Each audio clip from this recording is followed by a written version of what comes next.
내 삶의 주인이신 그리스도. 우리 같이 한번 읽어보시죠. 내 삶의 주인이신 그리스도. 그렇게 고백하시면 아멘 해보세요. 주님 내 삶의 주인이십니다. 우리가 예수님을 내 마음에 영접할 때 내 삶의 주와 구주로 이렇게 영접했다 그랬어요. 주는 주인이시고 구주는 나를 구원하시는 분. 주와 구주로 영접한 거예요. 감사하게도 부활절을 앞두고 저희가 두 달 동안 이제 그리스도에 대한 주님이 내 인생의 주인이신데 집중할 수 있게 된 걸 감사드리고요. 지난날 걸 한번 정리해 보면 그리스도를 통해, 그리스도 안에, 그리스도 위에, 그리스도 아래, 그리스도와 함께. 그리고 오늘은 그리스도를 향해 이렇게 되겠습니다. 그리스도를 통해는 예수님을 통해서만 하나님께로 갈 수 있고, 그리스도 안에 예수님 안에 생명이 있고, 그리스도 위에 내 삶을 인생의 기초를 세우고, 그리스도 아래 내 인생의 주인 되시는 그분의 발 앞에 앉고, 그리스도와 함께 이 땅을 살고 마지막 날 영원히 그분과 함께 살고. 오늘은 그리스도를 향해는 우리 인생의 목표가 그리스도를 향해 살아간다는 거예요. 그리스도인은 그리스도를 향하여 사는 자들이에요.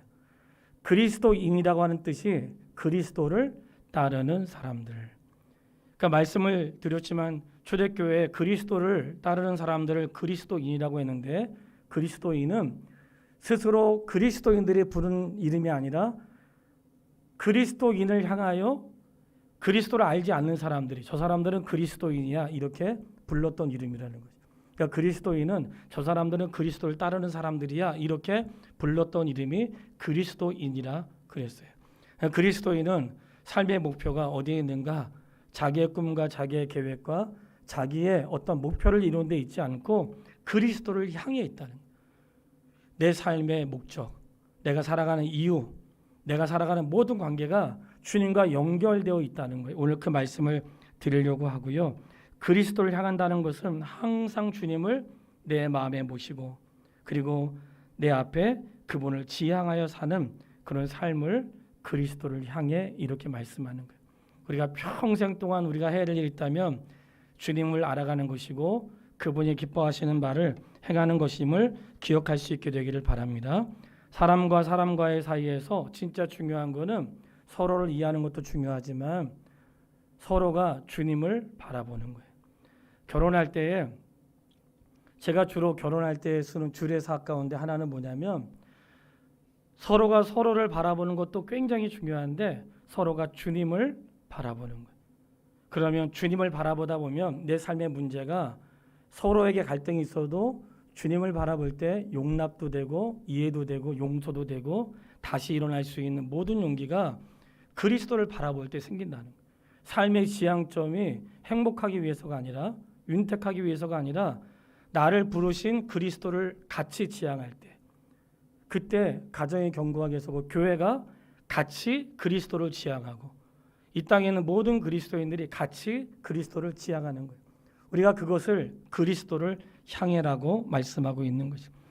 세 가지로 나눠서 말씀을 드릴 건데, 하나는 교회에서 성도의 관계, 그리고 직장에서의 삶의 일터에서의 상사와 그리고 일하는 직원의 관계, 우리가 세상 사람들에 대한 관계를 우리가 어떻게 그리스도인으로서 정립해야 되는지 오늘 말씀을 드릴 거예요.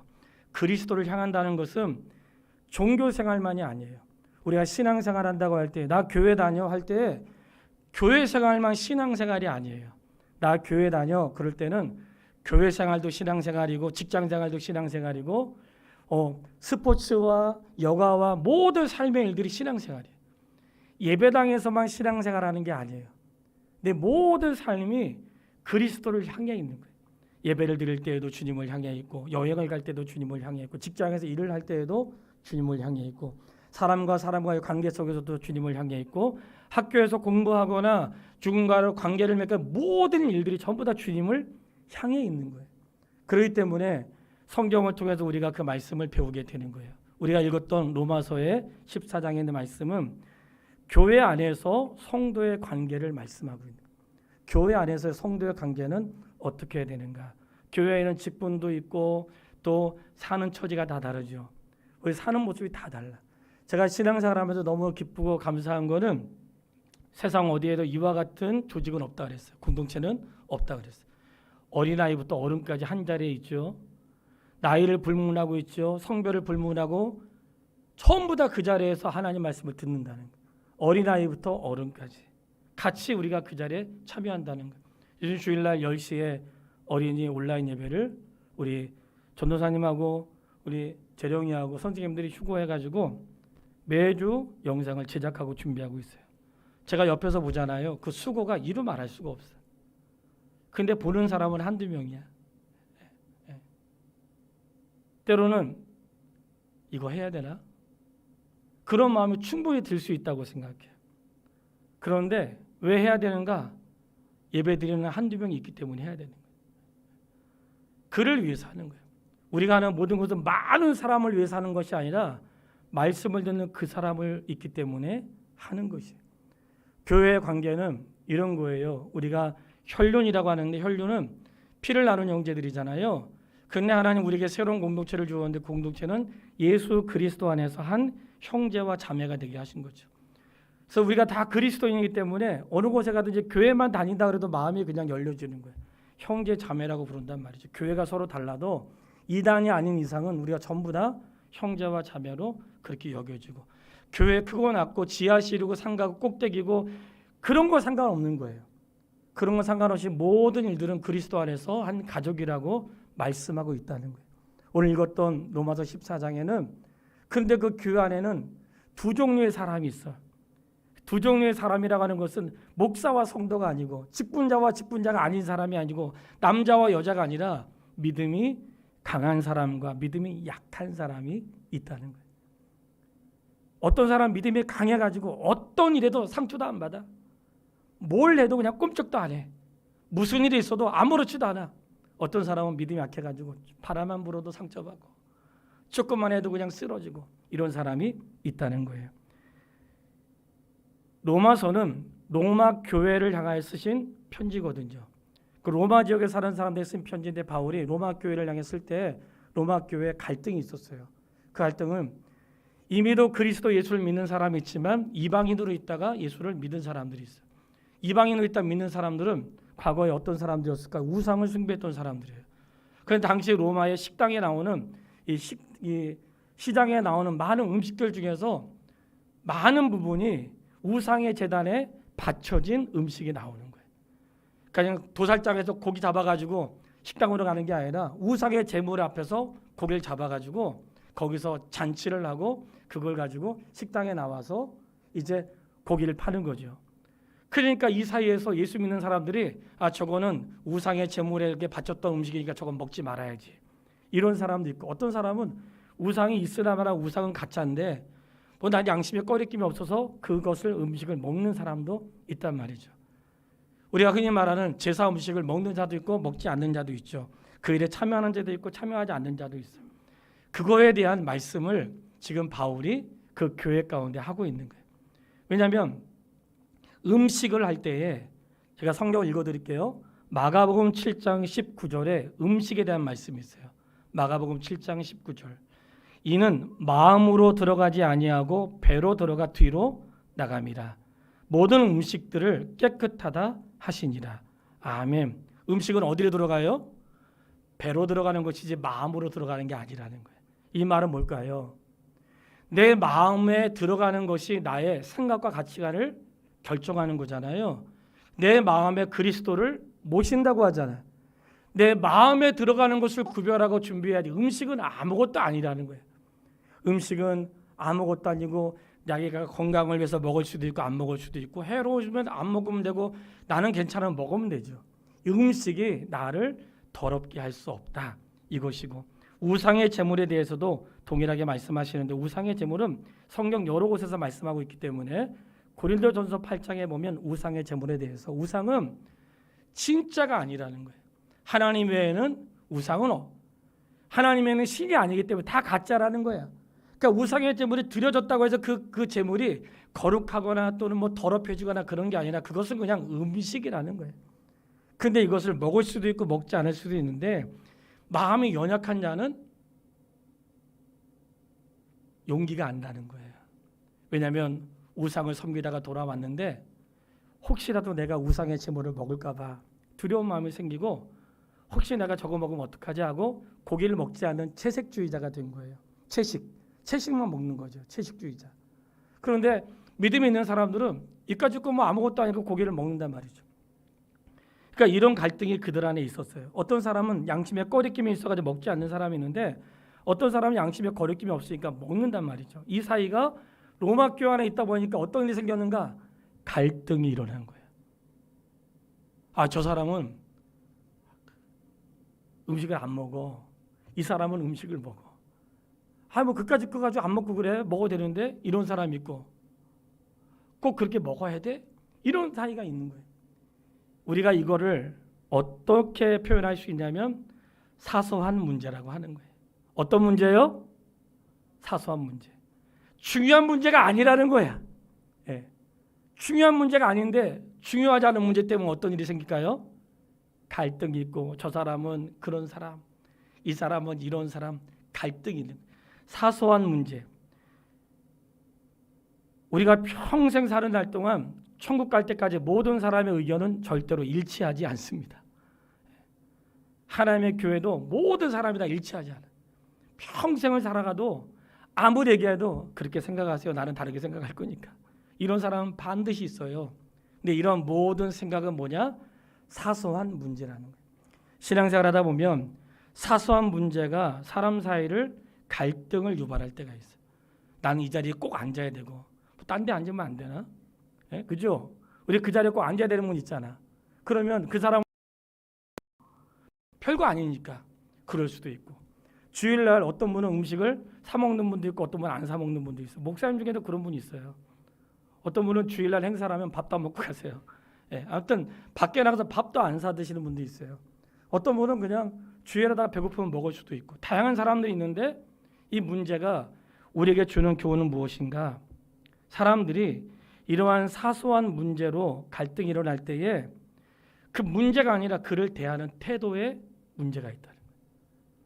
저 사람 나하고 달라. 거기서 갈등을 유발하고 저 사람 나하고 생각이 다르네. 이 사람은 나하고 같이 갈 수 없어. 이런 별것도 아닌 사소한 문제로 사람 사이에 갈등을 일으키고 분쟁을 일으킨다는 거예요.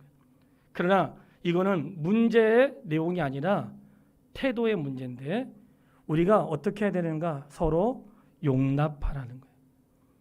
음식을 먹을 수도 있고 먹지 않을 수도 있고 할 수도 있고 하지 않을 수도 있어요. 교회 안에는 그런 문제들이 많이 있습니다. 세례를 받는데 세례를 받아야 되는가 침례를 받아야 되는가 상관없거든요. 침례교는 꼭 세례를 안 거르고 침례라고 하더라고요. 예.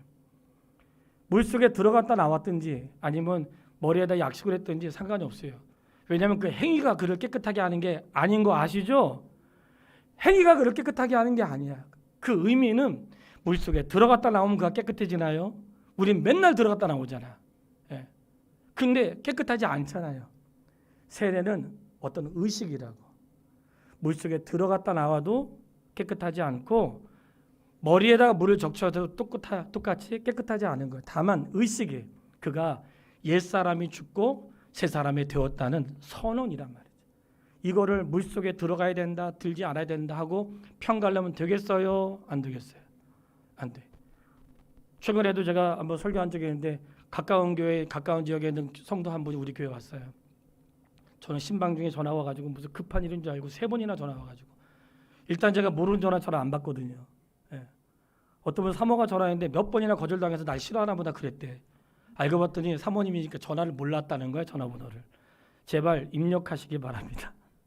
예. 그런데 급한 줄 알고 나중에 연락을 드렸죠. 목사님 제가 꼭 상담을 해야 된다는 거예요. 여자분이세요. 꼭 상담해야 된다니까 오시라고 했죠. 그 사모랑 같이 이제 있었어요. 왔어요. 상담했는데 그분이 그러시는 거예요. 목사님 제가 기도하는데 하나님이 이 교회로 가라고 했다는 거야. 근데 어떻게 가라고 하셨는데요. 본인 매일 새벽 2시부터 5시까지 방언으로 기도하고 그리고 새벽 예배를 드리고 마치는데 너의 사명은 여기서 다 했다. 그리고 수원합병교회로 옮겨라. 그랬다는 거야. 그래가지고 나는 응답받지 못했는데 근데 그런 얘기를 하시면서 우리 목사님들 방언도 하시고 이렇게 얘기를 하시는 거예요. 제가 그랬어요. 권사님이시라 그래서 권사님, 저는 성경에 있는 내용 다 믿습니다. 근데 우리는 공적인 자리에서 방언으로 기도하지 않습니다. 그 이유는 자칫 방언으로 기도하다가 처음 교회 오는 분들이 미친 거 아니야? 이래서 갈까봐 방언은 개인이 기도할 때 공적인 자리가 아니라 할 수 있다고. 그런데 공적인 자리에서는 방언으로 기도하지 않고 예언의 말씀으로 가르칩니다.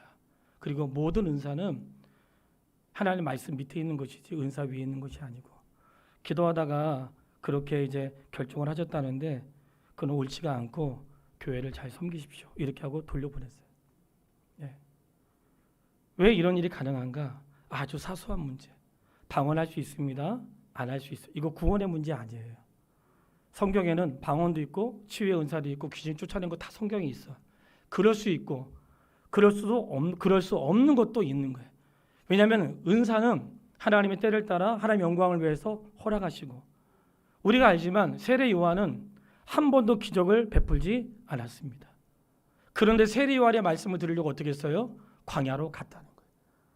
그러니까 성경을 골고루 알아야 되는데 이것만 할 때 그게 사소한 문제가 되고 신학적인 오류를 가져오는 거예요. 성경은 다 존재하는데 그러나 보편적으로 가장 중요한 것이 무엇인지를 우리가 분별해야 된단 말이죠. 여기서 바울이 우리에게 교훈하고 있는 것은 무엇이냐면, 사소한 문제로 음식을 먹어야 된다, 먹지 않아야 된다. 왜 그런 거 있잖아요. 교회에서 김장할 때 이거 넣어야 된다, 넣지 않아야 된다. 다 하는 방법이 다른 거예요. 그것 때문에 하다가 또 싸워. 예. 청소 이렇게 해야 된다, 저렇게 해야 된다. 아주 환장하겠어요. 해도 되고 안 해도 되는 거라고, 사소한 문제. 그런데 여기서 중요한 건 무엇이냐면 그 사람을 대하는 태도. 나와 의견이 다를 때에 그를 정죄하는 것이 아니라 용납하는 태도가 주님이 우리에게 가르쳐주신 삶의 태도라는 거예요. 그러면서 바울을 통해 우리에게 교훈하는 것은 무엇이냐면, 너의 주인도 주님이시고 그 사람의 주인도 주님이시라는 거예요. 오늘 본문에 뭐라고 해요? 우리는 모두가 다 하나님의 종이라는 거야. 그러면 종은 주인이 판단할 것이지 왜 너가 판단하냐? 그 말씀을 하는 거예요. 성도가 성도를 비난할 수 없는 것은 성도의 주인이 하나님이시라는 거예요. 그 사람이 어떻게 신앙생활 하든지 내가 판단할 바가 아니고 주께서 판단하실 일이고, 그를 세우신 분이 하나님이시고 내려오게 하시는 분도 하나님이시니 너가 판단하지 말고 판단은 주께 맡기고 너희는 서로 용납하라는 거예요. 이것이 교회를 향해 주시는 하나님의 약속의 말씀이에요. 분명한 것은 어떤 그리스도인이요? 강한 그리스도인, 믿음이 강한 그리스도인은 있는데 강하지 않는 연약한 그리스도인도 있다는 거예요. 그렇기 때문에 믿음이 강한 사람은 아무렇지도 않게 먹을 수 있지만, 그렇다고 하여 연약한 사람 앞에서 꺼리낌 없이 먹으면 그 사람에게 시험을 주는 것이기 때문에 그런 것들을 피하라고 말씀하세요. 오히려 바울은 말하죠. 내가 먹을 수 있지만 그분이 실족할까 봐 먹지 않고, 내가 할 수 있지만 그 사람이 실족할까 봐 하지 않는다는 거예요. 심지어는 베드로가 바울에게 야단 맞은 적이 있어요. 성경에 나와요. 베드로가 왜 야단 맞은 줄 아세요? 베드로가 이방인들하고 있는데 믿음의 사람들 오니까 베드로가 유대인들 오니까 자기가 혹시 내가 이방인들하고 있는 걸로 인해서 칙 잡힐까 봐 그가 자리를 떠난 거예요. 그래서 바울에게 야단 맞았어요. 아니, 이방이라고 있을 수도 있는 거지. 왜 그걸 가지고 그 자리를 떠나면 믿음이 없는 사람들에게 어떻게 바른 신앙생활 할 수 있겠느냐 하면서 베드로를 책망해요. 할 수 있고 하지 않을 수 있는 문제였어요. 중요한 거는 하나님의 교회는 믿음이 강한 사람도 있고 연약한 사람도 있다는 거예요. 나는 믿음이 있어가지고 아무 꺼리끼지 않고 양심에 아무렇지도 않은 거예요. 난 주 안에서 자유롭고 복음 안에 자유로워. 저도 주 안에서 자유롭습니다. 그렇다고 하여 함부로 행동하지 않는다는 거예요. 그 사람의 믿음과 같이 교제하고 같이 앞에 있는 사람의 신앙과 태도에 따라서 삶을 절제하기도 하고 그 사람에 따라서 삶을 드러내기도 하고, 왜냐하면 내 중심이 아니라 나와 만난 그 사람의 태도를 따라서 하는 거란 말이죠. 그래서 성도와 성도 사이는 비난하거나 정죄하는 차이가 아니라 간섭해도 안 되고 그저 배려하고 사랑하고 격려하고 분별할 수 있는 하나님의 사람 되기를 주님의 이름으로 축원합니다. 제가 이번 주에 아주 재미있는 일이 있었는데 이거를 꼭 말씀드리고 싶어요. 신방을 했는데 제가 19살에 신학을 했잖아요. 그러니까 신학하고도 신방을 목사님 쫓아 엄청 다니고 그리고 이제 30살에 목사 안수를 받고 이제 20년이 넘었죠. 그러니까 목회한 지 13년 됐으니까. 부목사 때도 한 10년 동안 신방 무진장했습니다. 근데 이번에 신방하면서 아주 재밌고 감동적인 일이 있었어요. 뭐냐면 신방하면 보통 목사들이 맨 마지막에 기도하잖아요. 그 기도하고 마치잖아요. 근데 기도를 이제 신방하고 다 말씀을 전하고 교제하는데 목사가 다 기도했어요. 제가 다 기도 끝나는데 예수님 저도 한 말씀 드리겠습니다 하면서 기도하시는 거예요. 난 지금까지 19살 때부터 지금까지 처음 봤어요. 그런 경우를. 제가 딱 기도를 마쳤는데 예수님 저도 한 말씀 드리겠습니다. 기도했는데 기도가 너무 좋은 거예요. 자기의 신앙을 고백하고 삶에 대한 일들을 하는데 처음 있는 일이었는데 너무 좋았어요. 기도는 목사만 하는 거 아니고 그 말씀을 듣고 말씀에 따른 그의 신앙의 고백이 기도 가운데 있었는데 신앙생활 하신 지 얼마 안 되신 분이 신앙생활 한 30년 하신 것 같아요. 너무 놀라웠어요.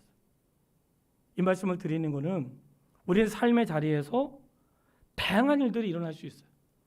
다양한 일들이 일어날 수 있는 사소한 문제를 가지고 그릇대하지 마시고 별것도 아닌 걸로 관계를 흐트러뜨리지 말고 내 인생의 주인이 주님이신 것처럼 그 사람의 인생의 주인도 주님이시니 모든 판단과 결정은 주께 맡기고 우리가 할 수 있는 것은 그저 베풀고 관용을 베풀고 배려하고 사랑하는 것임을 잊지 않게 되기를 주의 이름으로 축원합니다.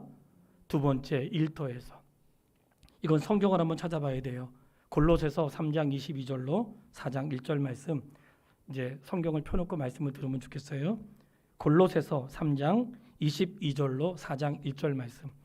방금 저는 교회 안에서의 믿음이 강한 사람과 믿음이 연약한 사람 사이에 갈등이 일어났을 때를 말씀드린 것이고 골로새서 3장 22절로 4장 1절 같이 한번 읽어보겠습니다. 종들아 모든 일에 육신의 상전들에게 순종하되 사람을 기쁘게 하는 자와 같이 눈가림만 하지 말고 오직 주를 두려워하여 성실한 마음으로 하라. 무슨 일을 하든지 마음을 다하여 주께 하듯 하고 사람에게 하듯 하지 말라. 이는 기업의 상을 주께 받을 줄 아나니 너희는 주 그리스도를 섬기느니라. 불의를 행하는 자는 불의의 보응을 받으리니 주는 사람을 외모로 취하심이 없느니라. 상전들아 의와 공평을 종들에게 베풀지니 너희에게도 하늘의 상전이 계심을 알지어다. 아멘. 우리가 직장에서 일을 할 때 아무래도 고용주가 있고 근로자가 있겠죠. 모든 일에는 근로자가 있을 거예요. 그런데 일터에서 일할 때 일터에서 일하는 것조차도 우리가 주님과 관계가 있다는 거예요. 어떻게 주님과 관계가 있는가 할 때 모든 사람들의 배후에는 주님이 계신데 종들은 어떻게 일하라고 말씀하시는가? 눈가림만 하지 말고 주인 볼 때만 하지 말고 마치 주인 있을 때 일하는 척하지 말고 성실한 마음으로 전심을 다해 주님을 두려워하는 마음으로 일하라는 거예요. 그러니까 주의 일을 할 때에 주의 일만 아니라 내가 세상 일, 사실 세상 일이라는 건 없는 거예요. 우리가 모든 일을 다 주님 앞에 하는 거기 때문에 내가 직장을 하든지 내가 무죽을 도와주든지 다 누구 앞에서 하라는 거예요? 주님 앞에서 하라는 거예요. 누가 본다고 하고 보지 않는다고 하지 않고 눈 가림을 하지 말고 주님 앞에서 전심으로 일을 하라는 거예요. 그렇게 일을 하면 누가 보시는가? 주께서 기업의 상을 주신대요. 참 신비하고 놀랍지 않아요? 우리가 누군가 일을 도와줄 때 죽게 하듯 하시기를 바랍니다. 그게 주님의 방법이라는 거예요. 내가 열심히 일해봐야 뭐 나한테 돌아오는 것도 없고 돌아오는 거 있습니다. 내가 열심히 해봐야 알아주는 사람도 없고 알아주는 분 계세요.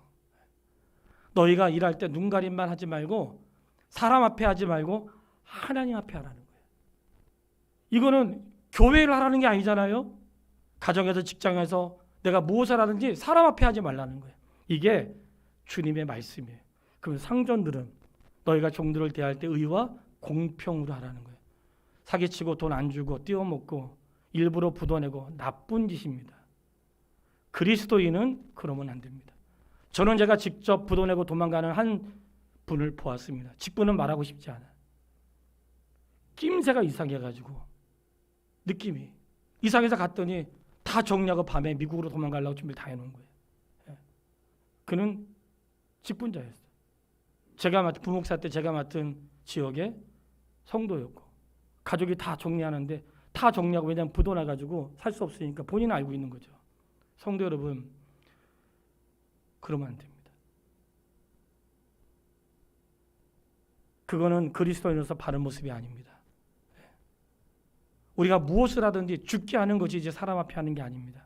때로는 일을 하다가 안 될 수 있고 망할 수 있고 어려울 수 있어요. 그때 그런 시간들을 나를 훈련하고 나를 새롭게 하시는 기회로 받으시기를 바랍니다. 그게 옳은 것입니다. 상전들은 주님 말씀하실 때에 너가 상전들도 그 위에 계시는 하나님이 계시다는 거예요. 그렇기 때문에 기업에 상을 주는 분이 하나님이시고 상전도 그 위에 하나님이 계신 줄 알아라, 이렇게 말씀하시는 거예요. 그래 우리는 사람 앞에 사는 자가 아니라 늘 하나님 앞에 사는 자라는 거예요. 성도의 직분 다양합니다. 사랑하는 여러분, 저는 정말 그렇게 성도에게 강구하고 싶어요. 그 사람의 직업이나 그 사람이 하는 일로 그 사람을 판단하지 않게 되기를 바랍니다. 아침마다 올 때마다 너무 고마운 거는 맨날 이 쓰레기 누가 안 치워가면 이 세상이 어떻게 됐을까? 우리가 이 세상에 이 쓰레기 더러운 거 누군가 늘 치워주고 오물을 가져가는 사람이 있으니까 세상이 깨끗해지는 거 아니잖아요. 그분들이 일주일만 일 안 해도 어떤 현상이 벌어지는지 아시죠? 난리가 난다. 세상에 아무것도 아닌 노동자는 없는 것입니다. 사람이 멸시하고 그렇게도 되는 노동자는 없는 것이에요. 특히 우리나라에서 있는 외국인 근로자들 정말 불의하고 불합리한 사람들 많이 있습니다. 우리가 해외 나가서 과거에 해외 나가서 우리가 그렇게 대접을 받은 경우도 있지만 우리나라에 얼마나 많은 해외 노동자들이 들어왔는지 몰라요. 수원에 가도 아시잖아요. 불의하는 거 그 주님 앞에 부끄러운 것입니다. 이렇게 볼 때에 어떻게 해야 되는가? 무엇을 하든지 종이든지 주인이든지 그 배후에 누가 있는가? 주님이 계십니다. 상전도 그 위에 주님이 계시기 때문에 직원들 앞에 정직하고 종들도 상전의 눈만 보는 게 아니라 주인의 눈을 보고 그 배후에 계시는 주님 앞에서 하라는 거예요. 어떤 분이 예배당을 청소하는데 제가 감동받았어요. 나 그런 말 처음 들었습니다. 뭐 이렇게 열심히 하냐고 했더니 예수님 몸을 닦듯이 예배당 청소한다는 거예요. 저 감동받았습니다. 화장실 청소하는데 예수님 발 닦듯이 청소한다는 거예요. 감동받았어요. 방을 치울 때에도 예수님이 우리 방에 오시는 것처럼 그렇게 방을 치운다는 거예요. 우리가 어딘가 방문할 때 거기 주님이 계시는 것처럼 그렇게 방문하고, 편지를 쓸 때에도 주님이 읽으시는 것처럼, 쇼핑할 때에도 우리 직원이 손님이 쇼핑할 때 마치 주님이 쇼핑하시는 것처럼, 환자를 돌볼 때에도 주님이 병상에 계시는 것처럼, 식사를 준비할 때에도 주님께 식사를 대접하는 것처럼 그렇게 한다는 거예요. 이것이 옳은 것입니다. 왜냐하면 우리는 그리스도를 향하여 사는 사람들이기 때문에 이게 옳다는 거예요. 단순한 일도 그리스도를 향하여 하는 것이에요. 디어 마이 프렌즈라고 하는 그런 드라마가 있더라고요. 누가 하도 보라고 해가지고 한번 봤는데 뭐 다 보지 못했어요. 거기에 짧은 영상인데 보고 엄청나게 웃었어요. 한 분이 나와가지고 신랑이 자꾸 물 떠다 달라고 하니까 물 딱 떠가지고 가져가면서 침을 뱉은 거야. 근데 세상에 거기에 가래가 들어갔네. 막 저어가지고 감춰서 갖다 줬잖아요. 시원하게 잘 마셨죠. 그러면 안 된다는 거야. 네, 보지 않는다고. 그러면 안 된다는 거예요. 항상 우리는 누구요? 주님 앞에서. 그래서 세상을 대하는 성도의 삶은 일하기 위해 사는 게 아니에요.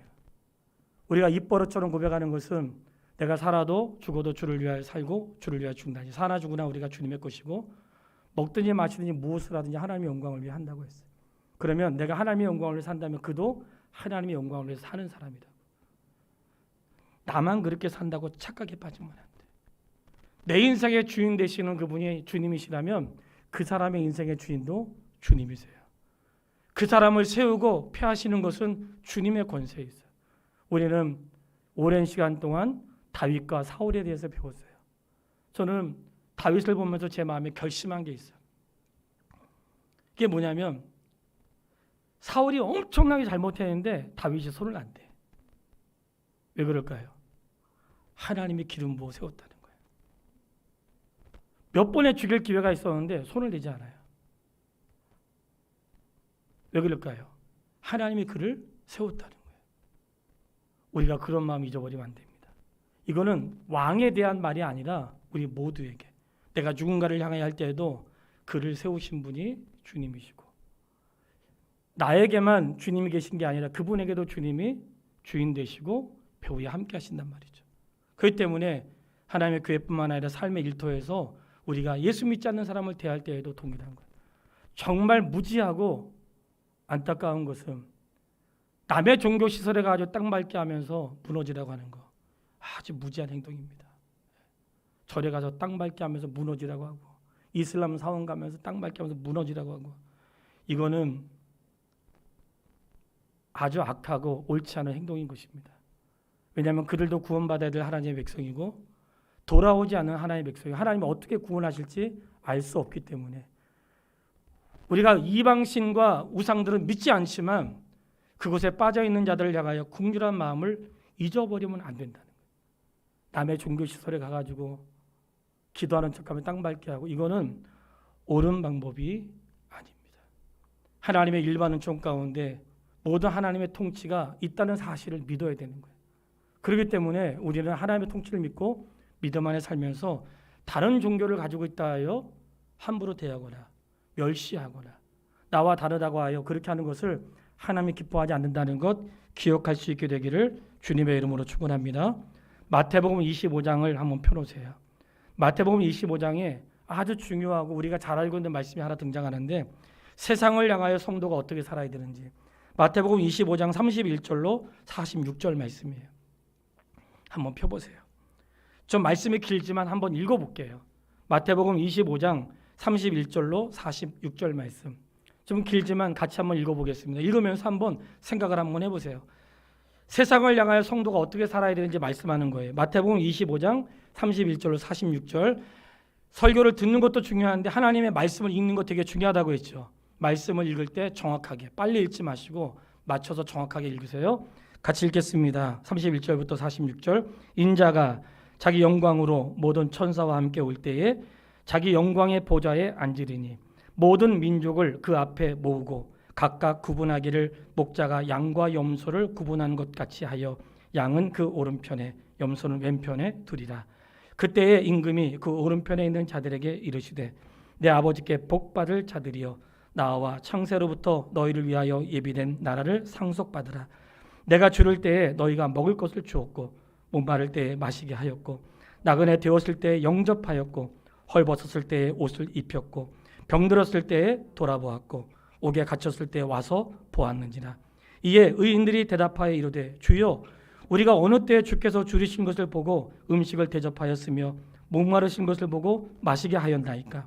어느 때에 나그네 되신 것을 보고 영접하였으며 헐벗으신 것을 보고 옷 입혔나이까. 어느 때에 병드신 것이나 옥에 갇힌 것을 보고 가서 배웠나이까 하리니 임금이 대답하여 이르시되 내가 진실로 너희에게 이르노니 너희가 여기 내 형제 중에 지극히 작은 자 하나에게 한 것이 곧 내게 한 것이니라 하시고 또 왼편에 있는 자들에게 이르시되 저주를 받은 자들아 나를 떠나 마귀와 그 사자들을 위하여 예비된 영원한 불에 들어가라. 내가 주를 때에 너희가 먹을 것을 주지 아니하였고 목마를 때에 마시게 하지 아니하였고 나그네 되었을 때에 영접하지 아니하였고 헐벗었을 때에 옷 입히지 아니하였고 병들었을 때와 옥에 갇혔을 때에 돌보지 아니하였는지라 하니 그들도 대답하여 이르되 주여 우리가 어느 때에 주께서 줄이신 것이나 목마르신 것이나 나그네 되신 것이나 헐벗으신 것이나 병드신 것이나 옥에 갇히신 것을 보고 공양하지 아니하더이까. 이에 임금이 대답하여 이르시되 내가 진실로 너희에게 이르노니 이 지극히 작은 자 하나에게 하지 아니한 것이 곧 내게 하지 아니한 것이니라 하시리니 그들은 영벌에 의인들은 영생에 들어가리라 하시니라. 아멘. 이 말씀을 새겨들어야 됩니다. 우리의 성도가 세상을 향하여 어떻게 사는가 할 때에 마지막 날 양과 염소가 구별된다고 말씀하시고 오른편과 왼쪽으로 구별된다고 말씀하셨어요. 우리가 잘 알고 있는 말씀, 구원은 믿음으로 받고 행위는 심판은 행위로 받는다고 했어요. 내가 살아가는 모든 삶의 행위가 하나님 앞에 심판을 받는다고 그렇게 말씀을 드렸어요. 그런데 이 말씀을 보면 의인들을 향하여 나와 하나님의 나라를 상속받으라. 나와서 하나님 나라를 상속받으라고 말씀하시고, 불의한 자들을 향해서는 나를 떠나 영원한 불에 들어가라. 그래, 이렇게 말씀하세요. 하나님 앞에 나와서 상속받는 자들은 누굴까요? 지극히 작은 자 한 사람에게 한 것이 곧 나에게 한 것이다. 나를 떠나 영원한 불에 들어가라 말씀하신 그 사람들이 누굴까요? 지극히 작은 자 한 사람에게 하지 않은 것이 곧 나에게 하지 않은 것이다. 우리가 여기서 고민이 생겨요. 도대체 그 한 사람은 누굴까? 유대인들은 유대인이라고 생각한 거예요. 우리가 유대인 한 사람을 그렇게 대해야 되기 때문에 그들은 나그네와 그 가난한 자를 영접하는 것을 귀하게 생각했어요. 어떤 사람들은 여기서 한 사람은 그리스도인이라고 생각하는 사람도 있어요. 예수 믿는 사람들. 예수 믿는 사람들 가운데 그렇게 생각할 수 있어요. 그러나 우리가 보편적인 해석은 여기서 그 한 사람을 누구라고 생각하는가? 보편적인 사람들. 예수 믿는 사람만이 아니라 예수 안 믿는 사람들도 포함하여 보편적인 사람들을 향하여 한 사람이라고 말씀하셨다는 거예요. 한 사람이라고 말씀하신 것을, 그 이유는 야고보서를 보면 나는 행함으로 내 믿음을 보이리라. 행함이 없는 믿음은 헛것이니라. 이렇게 말씀을 하셨어요. 믿음이 있다는 것은 행하는 것이고, 행한다는 것은 믿음이 있는 것이고, 주님 말씀하실 때 각 사람이 행한 대로 갚아주겠다고 그렇게 말씀을 하셨어요. 이 말씀에 우리가 주목해야 될 것이 있습니다. 지극히 작은 자 한 사람. 예수님이 이 지극히 작은 자 한 사람을 주님과 같은 사람으로 보게 했다는 거예요. 우리 인생이 그리스도를 향해 할 때에 우리 삶의 목적이 전부 다 그리스도를 향하는 것이고, 내 마음에 그리스도를 품고 주님을 살아가는 것이에요. 근데 주님을 향한다는 것은 곧 사람을 향한다는 것과도 마찬가지예요. 나는 주님을 살아가는 거니까 사람한테는 아무렇게나 해도 괜찮아? 아니죠. 우리 말씀을 통해 내가 주님을 살아가니까 부모에게는 아무렇게나 해도 괜찮아? 아니죠. 내가 주님을 향해서 헌신했으니까 가족은 돌보지 않아도 된다? 아니죠. 내가 죽게 했으니까 마땅히 사람에 대해 의무를 하지 않는다? 아닌 것입니다. 오늘 주의 말씀에 지극히 작은 자 한 사람은 예수 믿는 사람만 말하는 게 아니라 보편적인 사람들이에요. 근데 주님이 이 보편적인 지극히 작은 한 사람에게 한 것이 곧 나에게 한 것이라는 거예요. 그러니까 우리가 내가 모르는 사람에게 선을 행할 때에도 누구에게 하듯 하는 거예요? 주께 하듯이. 너희가 냉수 한 그릇이라도 예수님의 이름으로 대접하면 선지자의 상을 잃지 않겠다고 말씀하세요. 오늘 하나님이 성도의 일상 자체가 전부 다 누구하고 연관되어 있어요? 주님과 연관되어 있다. 내가 그 사람에게 행하는 것이 주님과 연관되어 있고, 직장에서 일하는 것이 주님과 연관되어 있고, 신앙생활하는 것이 주님과 연관되어 있다. 성도의 삶은 주님을 떠나 살아갈 수 없는 것이에요. 우리는 그 사람 속에서 예수 그리스도를 보는 거예요. 그 사람의 연약함을 마치 죽게 하듯이 하는 것이고, 그 사람의 상처를 싸맬 때에 죽게 하듯이, 그 사람의 어려움을 돌볼 때 죽게 하듯이 그렇게 하는 것이에요. 종종 우리가 선한 일을 할 때 놓치지 말아야 될 것은 주님이 자기 자신을 그렇게 지극히 작은 한 사람과 동등하게 여겼다. 결론입니다. 우리가 그리스도를 향해, 이것은 성도의 삶의 목표인 거예요.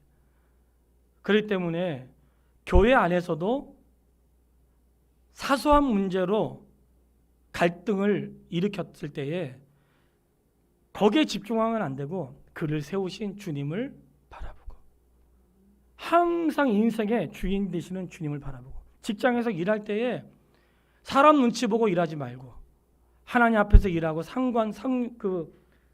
직분이 높은 그분도 상관도 하나님 앞에서 공의를 행하고, 세상 사람들 대할 때도 마치 그가 예수 믿는 사람이지 안 믿는 사람이, 심지어 다른 종교를 섬기는 사람이라 할지라도 그를 지극히 작은 한 사람으로 여겨 우리가 돌보거나 선을 행하거나 물을 주거나 할 때에 그에게 예수 그리스도를 섬기는 사람이 어떻게 사는지를 그에게 말이 아니라 삶을 통해 보일 수 있다는 거예요. 사랑하는 여러분, 행함으로 나의 믿음을 보이라는 거예요. 내가 주님을 사랑한다는 것은 이웃을 사랑하는 것으로 나타나는 것 맞습니다. 내가 주를 사랑하는 것이 주님만 사랑한다는 게 아니라 주님을 살아가는 그것이 가난하고 헐벗고 연약하고, 구제가 우리의 목적은 아니지만 주님을 향한 마음이 사람을 향하게 된다는 거예요. 교회 안에 연약한 지체를 볼 때 국률의 마음을 갖고, 아픈 사람 볼 때 국률의 마음을 갖고, 넘어진 사람을 볼 때 국률의 마음을 갖고, 가난해가지고 어떤 삶을 하다가 안 됐을 때 국률의 마음을 갖고 말이죠. 심지어는 주일날 어디 놀러 가다가 다쳤는데 교회 안 나오다가 다쳤다고 지옥 갔다고 이렇게 말하는 어리석은 사람 되면 안 되고, 그럴 때 긍휼의 마음을 갖고 아유 어떡하나 마음이 아프겠네. 우리는 판단하거나 분석하는 자가 아니라 그리스도께 그의 영혼을 맡기는 자란 말이죠. 모든 결과 일들을 주께 맡기고, 우리가 할 수 있는 것은 뭐라고요? 배려와 사랑과, 그저 내가 할 수 있는 거에 충실하시고 결과는 주께 맡길 수 있게 되기를 바랍니다. 그리스도인으로서 양심에 어긋나는 일을 하지 마시고, 양심에 늘 분별하시고, 다른 사람의 양심을 판단하지 마시고 주께 맡기되, 사람 보기에 사람 눈치 보지 말고 하나님 앞에서 진실하게 행하되, 지극히 작은 자 한 사람도 소홀히 하지 않는, 마치 그에게 죽게 하듯이, 어린아이를 대할 때도 죽게 하듯이 그렇게 할 수 있게 되기를 바랍니다. 더불어 말씀을 드리면, 그가 어떠한 옷차림으로 교회 오든지, 심지어 아이들이 미니스커트만 입고 오고, 뭐 신발에 뭐 옛날 뭐 롤러스케이트 같은 거 이런 거 타고 오고, 별걸 가지고 와도 어떻게 교회를 그렇게 하고 올 수 있냐고 말하지 말고, 이렇게 해도 교회니까 얼마나 감사하냐고, 그럴 수 있는 마음을 갖고, 그 사람의 드러난 행위와 태도가 문제가 아니라 그를 대하는 삶의 마음이 중요하다는 거예요. 사랑하는 여러분, 진짜 중요한 문제를 가지고 살아야지 중요하지도 않는 사소한 것으로 사람과의 갈등, 주인과 종과의 갈등, 그리고 이웃과의 갈등을 분쟁하는 자가 되지 마시고, 우리의 모든 삶이 그리스도를 향해, 할렐루야, 하나님의 교회에서 모든 인생이 그리스도를 향해, 직장의 생활에서 그리스도를 향하여, 그리고 내가 만난 모든 사람들을 주께 대하듯이 그렇게 승리할 수 있게 되기를 주의 이름으로 축원합니다. 찬양하겠습니다. 이제 내가 살아도 주 위에 살고. 우리 찬양의 양인데 우리 찬양하도록 하겠습니다. 이제 내가 살아도 주 위에 살고. 우리 그 찬양하고 마치겠습니다.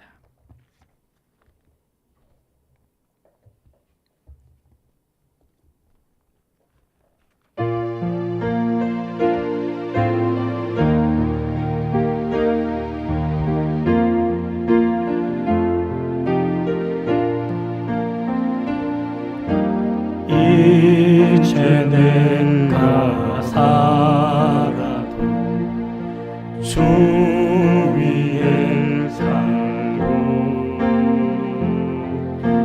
이제 내가 죽어도 주 위에 죽네. 하늘 영광 보여주며 날 오라네.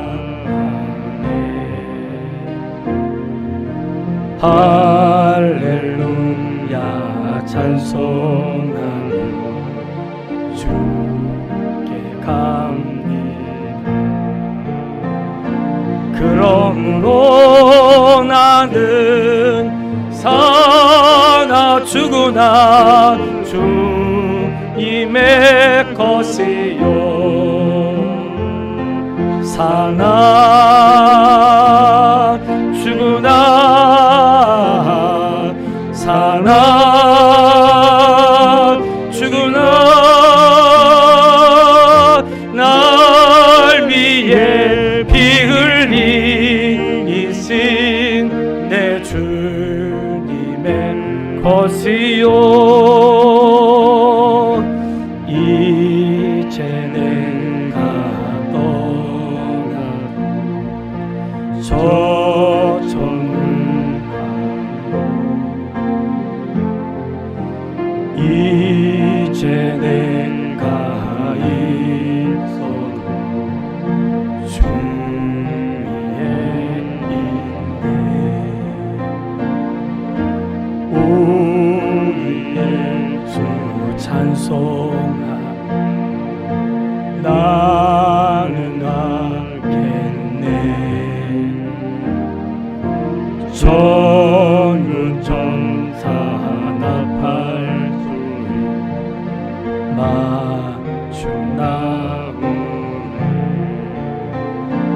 그러므로 나는 사나 죽으나 주님의 것이요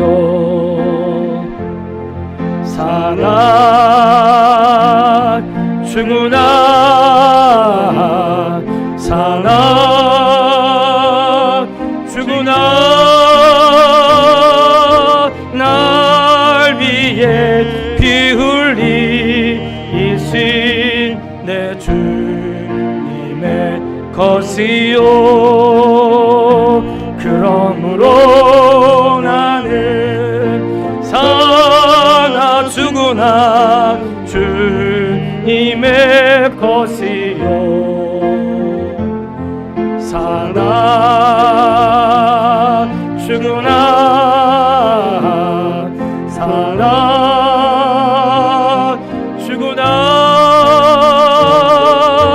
날 위해 피 흘리신 내 주님의 것이요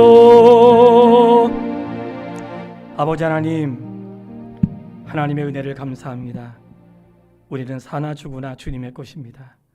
하나님, 성도의 주인은 하나님이시고 우리는 다 주님의 자녀이고 종입니다. 사소한 문제로 판단하지 않게 하시고 하나님 앞에 종으로 살도록 인도해 주시기를 소원합니다. 직장에서 일할 때에 사람 눈치 보지 않게 하시고 하나님 앞에서 정직하게 행하며 상 주시는 분을 바라볼 수 있도록 도와주시고 사람을 두고 일하는 그러한 직분이 있다면 공의와 긍휼을 베푸는 마음도 있게 하여 주시옵소서. 성도가 살면서 사람을 판단하지 않게 하시고 예수 안 믿는다고 판단하지 않게 하시고 다른 종교 믿는다고 판단하지 않게 하시고 무지한 저희들을 용서하여 주시고 지극히 작은 자 한 사람에게 한 것이 주님께 한 것임을 기억하면서 우리의 인생에 주님을 향하고 하나님의 교회와 직장과 삶의 터전에서 무엇을 하든지 주께 하듯 할 수 있도록 도와주시옵소서. 어떤 일을 하든지 주께 하듯 하게 하시고 섬길 때에도 주께 하듯 하게 하시고 연약한 자를 돌아볼 때에도 주께 하듯 하게 하시고 환자를 돌볼 때에도 주님을 대하듯이 음식을 준비할 때에도 주님께 음식을 대접하듯이 청소할 때에도 주님을 모시듯이 우리의 삶이 주님을 향할 수 있도록 인도해 주시기를 원합니다. 예수님의 이름으로 기도했습니다. 아멘.